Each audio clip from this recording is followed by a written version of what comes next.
యాదాద్రి శ్రీ లక్ష్మీ నారసింహస్వామి వారి ఆలయం భక్త జనసంద్రంగా మారింది. కార్తీక మాసం ఆదివారం సెలవు రోజు కావడంతో స్వామివారి దర్శనానికి వేకువజాము నుంచే భక్తులు బారులు తీరారు.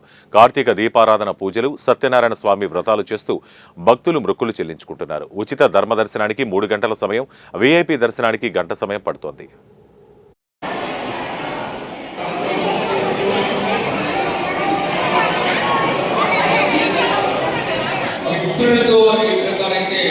మాట్లాడుతున్నామో ఆ విధంగా భగవంతుడితో కూడా అన్ని కూడా మాట్లాడాలి, అన్ని ఆయన వింటాడు.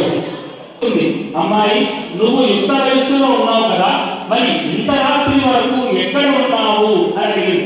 అప్పుడు కళావతి అంటుంది, అమ్మా, ఒక బ్రాహ్మణ ఇంట్లో సత్యనారాయణ స్వామి వ్రతం జరుగుతూ ఉంటే అక్కడే ఉన్నాను, స్వామి వారి కథ విన్నాను, ప్రసాదం కూడా తీసుకొని ఇప్పుడే వస్తున్నాను అని కష్టాలు సంభవిస్తున్నాయేమో, మనం వెంటనే వ్రతం చేద్దాము అని